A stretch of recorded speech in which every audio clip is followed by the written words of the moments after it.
کس کس چیز کو ہم لیں؟ پچھلے دن ایک مولوی صاحب علاقہ میں گیا تو اس نے قرآن غلاف سے اتارے، قرآن سے غلاف اتار لیے، اتار کر جلا دیے، دو چار پھینک دیے۔ کسی نے پوچھا کیوں؟ اس نے کہا یہ تو بدعت ہے۔ کبھی آپ نے ایسا سنا؟ بولو۔ یہ وہ حضرت صاحب ہے جو کہتا ہے کہ نبی کو اٹھاؤ، میں اسے چونڈ لگاؤں گا تو میں بتاؤں گا نبی زندہ ہے یا مردہ۔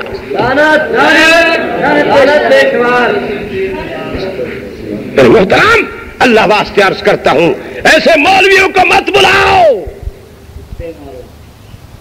وہ کہتا ہے، کون کہتا ہے نبی زندہ ہے؟ اسے سعید خان سے لفظ بولتے ہیں، سعید خان۔ سنو، میں تمہاری خدمت میں عرض کرتا ہوں، جو نبی کی دشمنی اور بے ادبی کرتا ہے چاہے میں کیوں نہ ہوں، وہ واجب القتل ہے۔ تمہاری غیرت کدھر گئی مسلمانوں کہ آج نبی کے دشمن چپے چپے پر کھڑے ہو گئے اور تم نے لے رکھا ہے دیوبند دیوبند۔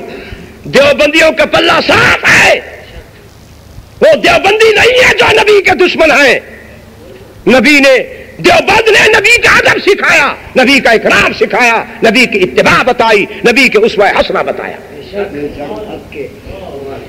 اور جو دیوبندی نبی کا مقام پیش کر سکتا ہے، ماں ایسا بیٹا آج نہیں قیامت تک جن بھی نہیں سکتی جو ہمارے مقابلہ میں محمد کی شان اور عظمت پیش کرتا ہے۔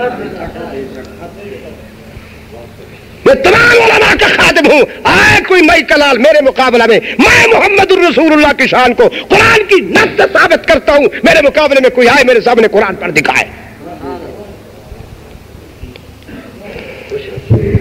نبی کے دشمن دیوبندی نہیں ہے، دیوبندی اور ہے بھوئے پھوڑ نکلے ہوئے۔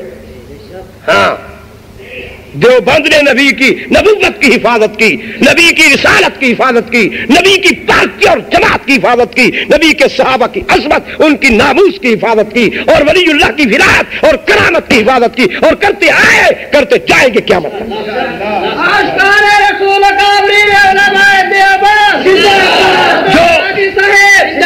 جو ولی اللہ کے مراقبے اور تصوف کا منکر، اس کا دفاع بھی دیوبند کر رہا ہے۔ جو ولی کی ولایت کا دشمن ہے، اس کا دفاع بھی دیوبند کر رہا ہے۔ یہ سب سے پہلا دیوبند ہے جس نے تمہیں تصوف سکھایا۔ تم کیا جانتے تھے تصوف کو؟ جاؤ شیخ الہند کے قدموں میں بیٹھو، سید حسین احمد مدنی کے قدم میں بیٹھو، اور جاؤ مولانا شبیر عثمانی کے قدم